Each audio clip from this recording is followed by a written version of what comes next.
இரவு ஜெபம். கர்த்தருக்கு ஸ்தோத்திரம். எரோமியா 20வது அதிகாரம் 11வது வசனம். கர்த்தரோ பயங்கரமான பராக்கிரமசாலியாய் என்னோடு இருக்கிறார். ஆகையால் என்னை துன்பப்படுத்துகிறவர்கள் மேற்கொள்ளாமல் இடறுவார்கள். தங்கள் காரியம் வாய்க்காதபடியால் மிகவும் வெட்கப்படுவார்கள். மறக்கப்படாத நித்திய இலச்சி அவர்களுக்கு உண்டாகும். கர்த்தர் கொடுத்த நல்ல வார்த்தைகளுக்காய் கர்த்தருக்கு நன்றி செலுத்துவோமாக. எங்களை நேசிக்கிற நல்ல இயேசுவே, இந்த நாள் முழுவதும் சட்டையின் மறைவில் எங்களை பாதுகாத்தீரே, உமக்கு நன்றி ஏசப்பா. வழி நடத்தினீங்களே, ஆலோசனை தந்தீங்களே, கரம் பிடித்து கொண்டு போனீங்களே, ஆசீர்வாதத்தினாலும் கிருபையினாலும் இரக்கத்தினாலும் முடிச்சுட்டினீங்களே பாவமக்கு நன்றி செலுத்துகிறோம்.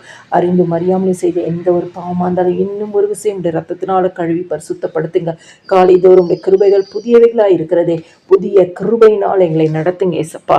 கிறிஸ்துக்குள் பிரியமானவர்களே, கர்த்தரோ பயங்கரமான பராக்கிரமசாலியாய் என்னோடு இருக்கிறார்.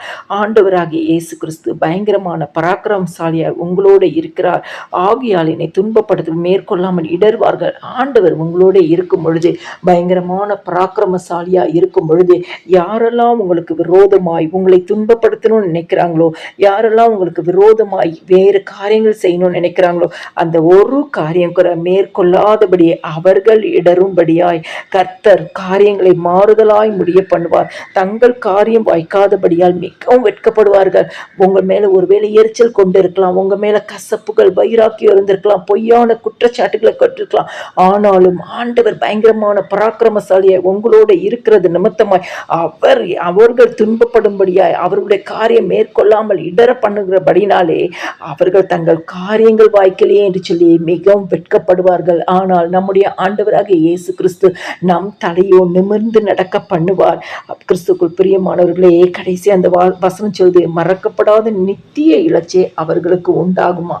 ஆண்டவர் நமக்கு யாரெல்லாம் விரோதமாய் எழுந்திருக்கிறாங்களோ, யாரெல்லாம் நமக்கு விரோதமாய் எந்த காரியங்கள் செய்து கொண்டிருக்கிறாங்களோ, மறைமுகமான திட்டங்கள், மறைமுகமான ஆலோசனைகள், மறைமுகமான கண்ணிகள், இப்படிப்பட்ட சூழலில் நம்மளை அகப்பட நினைக்கிறாங்களோ, அவங்களை எல்லாவற்றிலும் இந்த கர்த்தர் நம்மளை விடுவித்து அவர்களுக்கு மறக்கப்படாத நித்திய இலச்சியை உண்டாக்குவார்.